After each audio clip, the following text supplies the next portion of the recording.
So Oh, welcome. good. It says so. Yeah, of course. Great. Yeah, because of consent. Yeah. So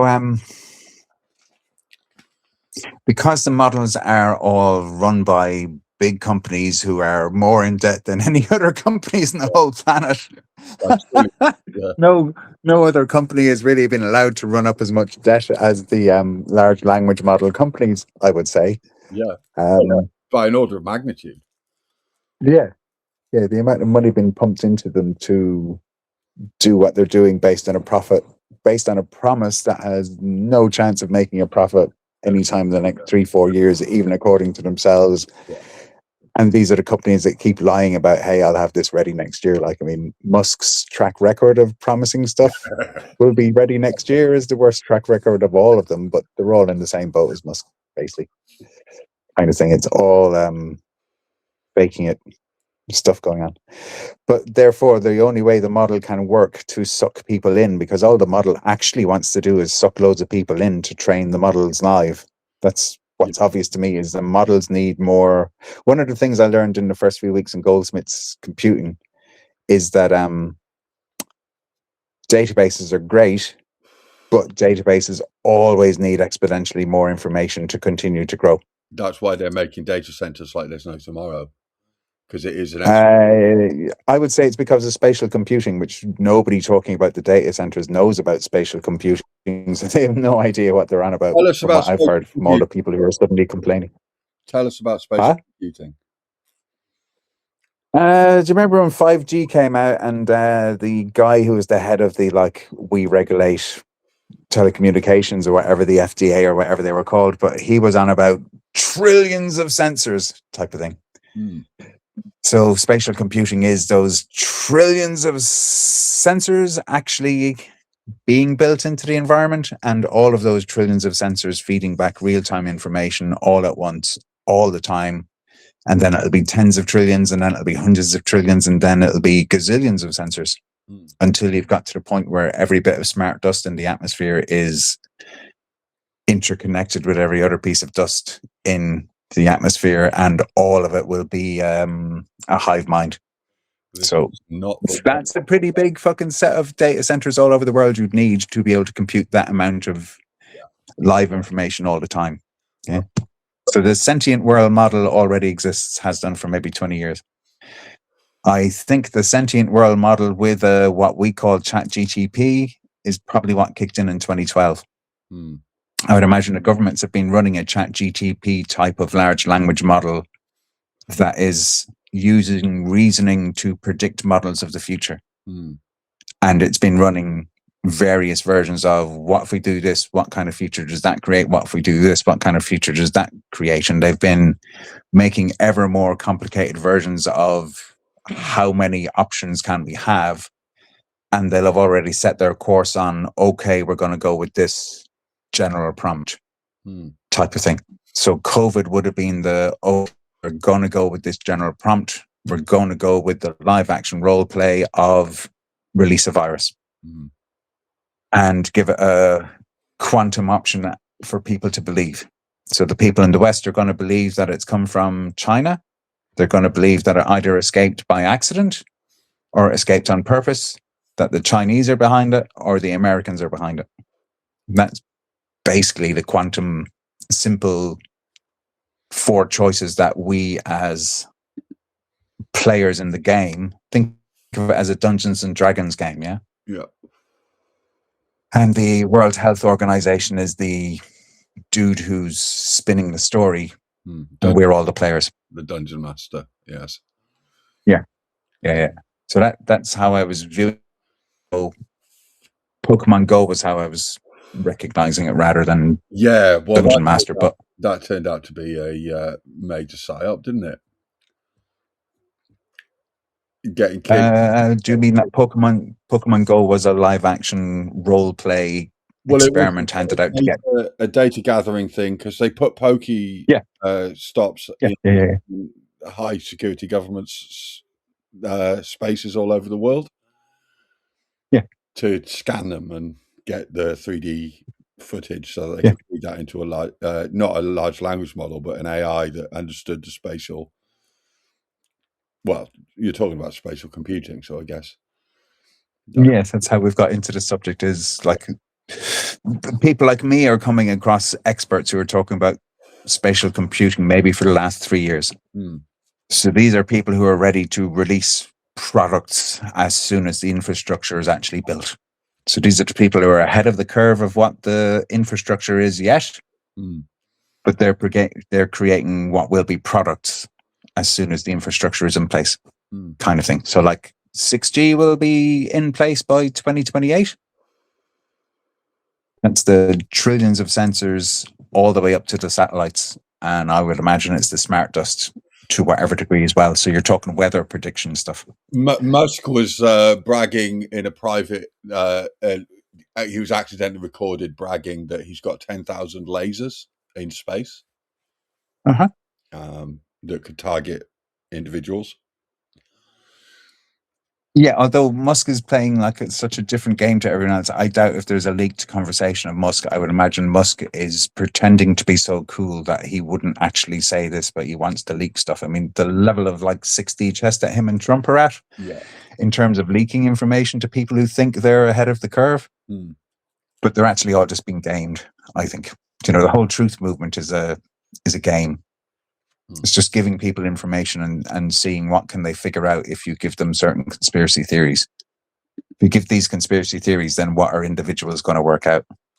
So it's a cellular autonoma of memes. And they're all using memes. So what's a meme? Meme is a virus. It's a simplistic idea that doesn't at all describe any truth, but it can describe mental models in a very small amount of words and maybe an image. That's what memes are. So, the truth movement are the ones who think they've taken on memes as if it's an art form they've invented, whereas really memes are a mimetic weapon in the military, like in game theory and stuff. As far as I can do it all. But yeah, back to the question of what is spatial computing. So have I mentioned to you before that giving all of us mobile phones that are actual smartphones that are so interesting that we'll go around looking at our phones all day, even when we're crossing the street in a really busy city, we're still looking at our phones. It's called augmented reality. It's totally safe. It tells you you're crossing a road. You better look around. But yeah. So what Google cars did for maps, for Google Maps, humans are doing for spatial computing. Got you. We're carrying the phones around everywhere we go, so we're mapping everywhere we go. I walk around in that field, chatting to people, and I'm mapping out the whole field. Well, that's a bit boring, but everyone else is mapping out every single side street. They're mapping out. We are mapping out the inside of our homes. We're mapping everywhere we go. We're giving Claude an in-depth psychological profile of each individual as well. And then there's the psychology, but I'm just sticking to the actual physical, the physical plane. All right. I'm just saying that we're doing what Google Maps did. Yeah, Google Maps drove all over every road so that every road was mapped as a GPS positioning. Yeah. We're now doing that GPS positioning to just every fucking square inch of the world where there are humans. And we're showing the phones how humans interact, how we speak to each other, all the nuanced stuff. Like, I now know for sure that I can record a video, and if I upload it onto YouTube, immediately it's got a transcript of all the words that are said. It can tell the difference between this person said this and then the other person replied. It can understand the conversation. It can understand what one side of the conversation is saying overall and what the other one is saying overall. And it can go step by step how they get from the beginning of the conversation to the conclusion of the conversation. And it can give a synopsis of the whole thing. And it can do that in like 5 seconds. It's on the device, so that is uncontroversially factual. That's totally factual. But I just know, like, I did that interview with your man, James True, and we had a really good conversation. It's grand. It was a pretty broken up conversation in terms of we jumped around all over the place a little bit compared to what most people would even be able to do. And whatever, I got an automated email from YouTube saying that there was a transcript. Right. And in looking at the transcript, it gave these options of like, do you want a synopsis-y type thing? And the synopsis went through every minute of that 90-minute conversation. It went through every fucking minute of it and synopsized it. How long? Brilliantly. How long was the gap? I don't exactly know, because that was by an email. So it was because, I'm not bothering to look at analytics and all that. I'm not running a business. I don't really have a website. Don't really have a YouTube channel. I'm not really needing to see whether this interview did better than the previous interviews and all that. But I can recognize by interacting with James True that he's been running his thing for like 4 years. He's putting up proper videos maybe 4 times a week. Okay. With a lot of content in it. So, and he's an intellectual kind of guy, so he's got to be checking his stats to try and see how he can improve how he runs his show, and it is giving advice. He's just produced some CDs. Okay. So he's made some AI music. He's a musician anyway, but with the AI, he's just thrown himself into it, gone, fuck it, I'm just going to use the AI and see what it comes out with, and see if I'm going to produce more stuff using the AI than being ashamed that I'm not a good enough musician by my own reckoning compared to other musicians. Therefore, I'm not releasing any of my music because I'm shy about my voice. Oh, I could put an AI voices on it, and I can have fucking 2 people doing the back and forth between a male and female character in these short, poetic little dialogues that he's creating, and it's a tune, and it's really good. And he's like, fuck, this is really good. This is really easy, and I'm doing it really fast, and I'm enjoying it. Fuck this. I'm going to print them out on real CDs and see if I can make 100 of them as if it was like the 90s making CDs, and put the liner notes, put the lyrics in it, put some nice images, make it like a fucking fanzine to my own memory of what the 90s was like, but with my new stuff. And he put his money into it. He got it printed up. And then he only has to try and find 100 of his followers who'd actually buy the thing off him for like $13 or whatever. So that's what he's done just in this last 2 months.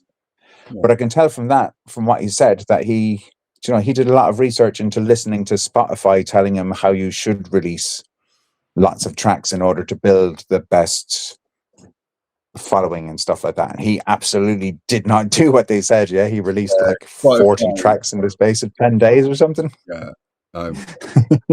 I've kind of given up on the Spotify thing. He's just experimenting. He's just burning through it so he can toss it off. He's found Bandcamp. He now knows Bandcamp, it works. Spotify's a cunt. Yeah. But in the process, he's figured out what viral actually means, and he's figured out that viral actually means that there's no good music getting shared in a viral manner. The only viral stuff that's getting shared is the same shit that the big companies were doing anyway. Yeah. Kind of stuff. That's right. So as a little person, like what you talked about a while ago, if you've got 1,000 actual followers, you're minted. If you've got 10,000 viral followers, you'll probably only have them for a few weeks, and then they'll flock off to someone else, type of thing. Yeah, and you'll have a dopamine crash and an existential crisis. Yeah. Well, you'll start to take the AI's advice that, okay, to get my followers back, I'm going to have to do everything that the algorithm tells me to do. Yeah. And when the algorithm changes, you're going to have to change all your content to suit the algorithm. Like the actual YouTubers who are successful, they were already had their heads wrecked with trying to stay surfing the algorithm. When the algorithm changes, you have to change your whole thing and do whatever it says you have to do now, type thing, But anyway, spatial computing. Humans are carrying them around. Why are they carrying them around? What is spatial computing really? It is actual robots, mass-produced, walking around among us, and that will be by 2028. Well, en masse, I reckon. Like there are already robots walking around among human, and the interactions are already going on. But as far as I'm concerned, that's what the ChatGPT and spatial computing is all really about. Is so that robots can learn enough about us to be able to interact with us relatively seamlessly. That's what I'm pretty sure is what's actually going on. That doesn't strike me as a conspiracy, given all the data that I'm aware of. I mean, conspiracy. I'm not saying that's a conspiracy. No, conspiracy theorists aren't talking about this, as far as I know. No. The conspiracy would be that conspiracy theorists aren't talking about this, because if I can figure it out just by listening to people who are making these things, then any other intelligent person could figure it out. But that says a lot about the conspiracy theorist lot, that they're not very intelligent. They're largely just repeating what they've been told to repeat, thinking that they're figuring this stuff out. But, it's like us trying to figure out the clues to the Royal Mint thing. Like, we're given the clues, we can figure stuff out. That's what I think of the truth movement, so to speak. Yeah, that's fair. And most of what they're all given is red herrings, and that's become quite obvious, and they're starting to eat each other these days. Like, it's really a feeding frenzy in the truther movement. Yeah.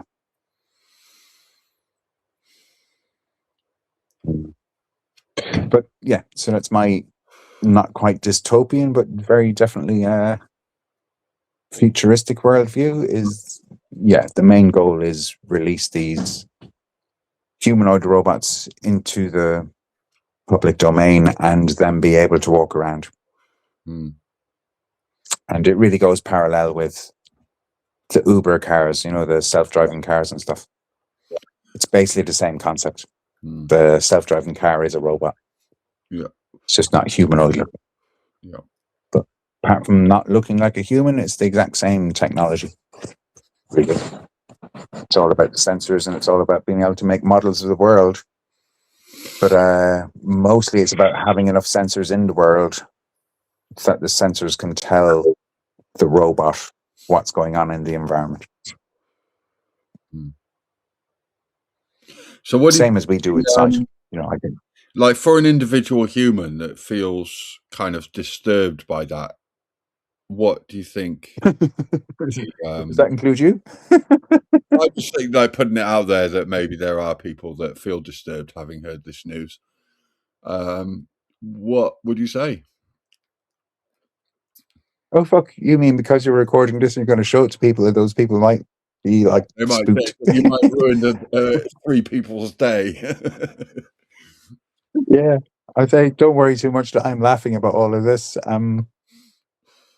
If you can't stop it and it's going to happen, then it's good to be aware of it before it starts happening, so you're not too shocked and in reaction. But it's not worth going into a tizzy going, oh my God, we've got to wake everybody up and try and stop this from happening. Yeah, and I'm looking at how viral it is across the internet that all these influencers are telling everyone that we've got to try and stop the data centers.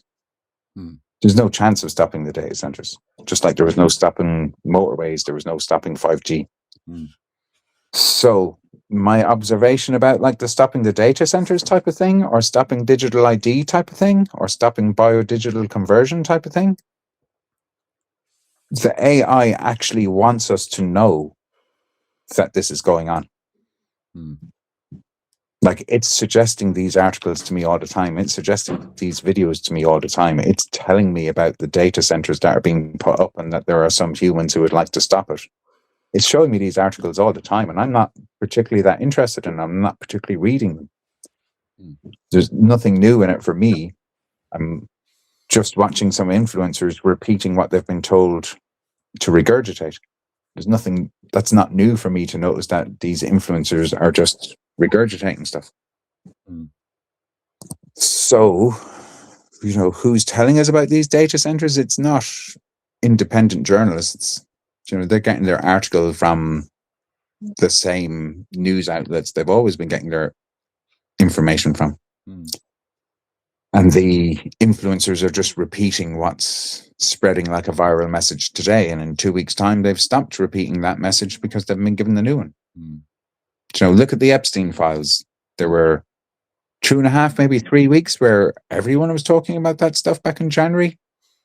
And then Trump went into the Strait of Hormuz and nobody talked about Epstein anymore. So people were told to talk about Epstein. They were told to discuss it. They were told to be disgusted by it. They were told to get the word out to grannies and let grannies know that McDonald's are putting baby bones in burgers. because they want to see what the reaction is. Not because they want everybody to know the truth. What everyone was sharing about Epstein isn't the truth. You know? So, same thing for data centers, same thing for the Strait of Hormuz, same thing for ICE, same thing for Doge, same thing for... Remember, even you were caught up in that one where there was the new type of bots. They were called Claude, whatever it was at some stage, and there are these bots that are agents. The lobsters, yeah. And they made their own social media website, and everybody's like, oh my God, did you hear what the bots are saying among themselves? Well, I enjoyed it. The kind of fictional. I wrote from the future perspective on that day, but I don't think I became obsessed with them for the course of my life. No, not obsessed, but my point is that nobody was obsessed for it for more than 2 weeks. Yeah. Yeah, it's a big story for 2 weeks. Everyone's talking about it, and then that story is buried, and the next story is put in front of everybody for 2 weeks. That's the bit I'm commenting on. And that's going to speed up. You're saying that this month and onwards is like it's just accelerating. Yeah, I mean, I've been saying this since the 90s. The accelerating times, that's been going on since the 90s, but we are now at the accelerated. This is very high pitch. Yeah. Yes. It's a meanie. Yes. You must let me have my conversation? Go. Well, yeah, she's a meanie. Total meanie. You're just always right, Rebecca. Yeah. Do you know about Hertz frequencies of the planet? Is everything to do with lightning strikes?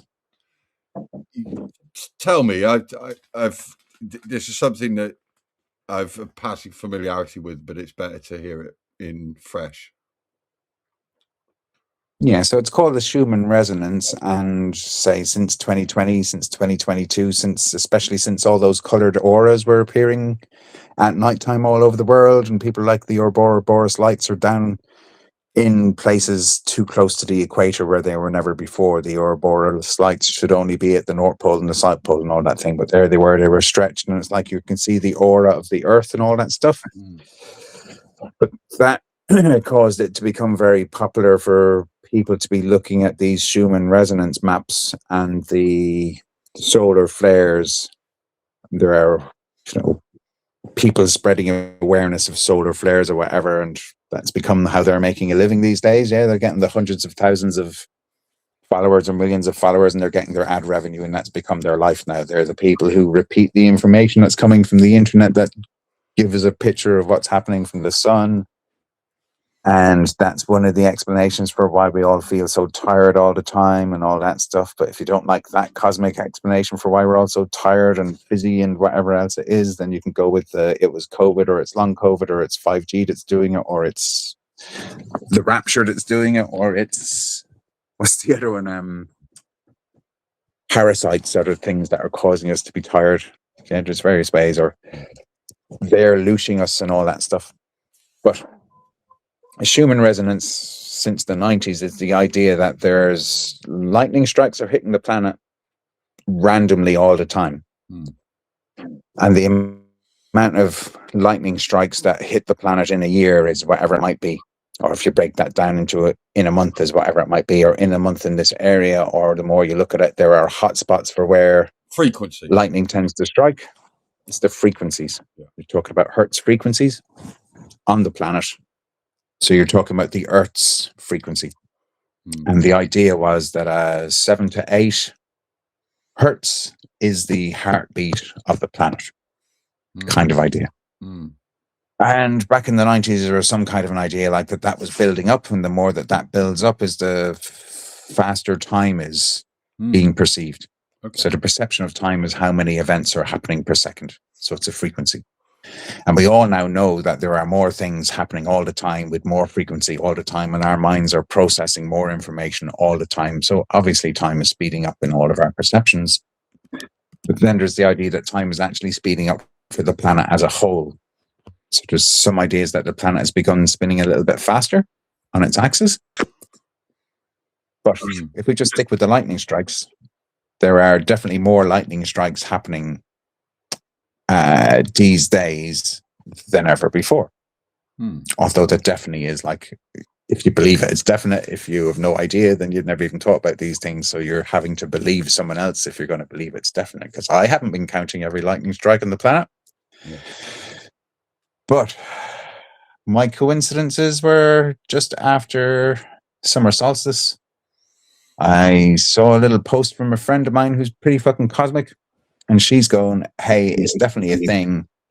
I've been chatting with Mother Earth, and she's telling me that Mother Earth is now holding the power of Earth. The masculine deities are no longer controlling the Earth. Yeah. So that's just a cosmic message. It was really short. It was just a little text post that she shared, and I happened to see it. And a minute later, or 30 seconds later, or whatever, the next post that I'm seeing from another friend, Dan, he's outside of Britain, but he's really into the weather stuff, and he's been watching all of this for the last few years, and he's posted there's a big electrical storm heading up from France towards Plymouth, Bournemouth kind of area. And there was a link to a website, and the website is like how many electrical strikes and storms are going on the planet 24/7 type of thing. So I click on this little link, and I see, yes, there's an electrical storm with symbols representing lightning heading up from France to Britain. But I could zoom out, and I could look all around the British Isles. And fuck me if there wasn't like electrical storms above us in Scotland, heading downwards. And they were up to the north of Northern Ireland, and they were off all around the west coast of Ireland along the Atlantic, and they were coming up from the south from France. So I don't know, from 2 o'clock on the clock all the way around to 5 o'clock on the clock, we were basically in the most of a ring of electrical storms, all centering in towards Britain. And then there was that mad freak storm for an hour in Glastonbury, where it just rained and thundered and lightning right down on top of the shore and the Mendips, but not outside of that. Yeah, really specific. Yeah. So these things congealed type of thing. And I spoke to some friends on the phone, and I saw all their little videos because everybody took out their videos and filmed. My God, the weather's gone fucking ballistic. I must take out my phone and stand in the rain and film this. And everybody did, kind of thing.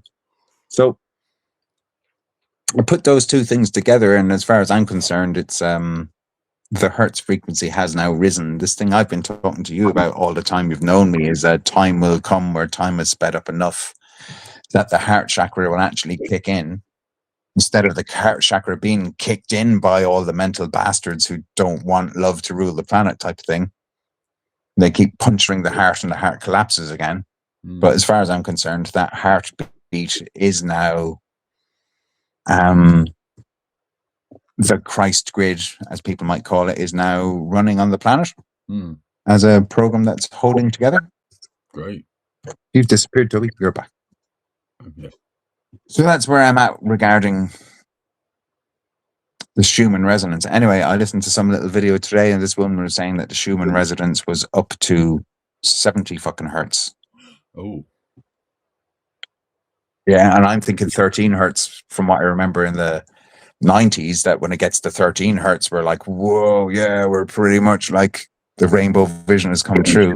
70 hertz actually makes sense to me when I look around at what the fuck's going on with how much processing is going on in my mind these days. Yeah. It's phenomenal, but my mind isn't racing.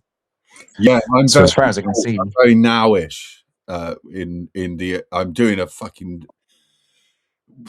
I don't know how many thousand words I'm actually processing an hour, but it's a lot. A lot. Yeah. A lot, yeah. Yeah. And the psychic thing is off the scales. You know, my psychic connection with people have become grounded connections with people.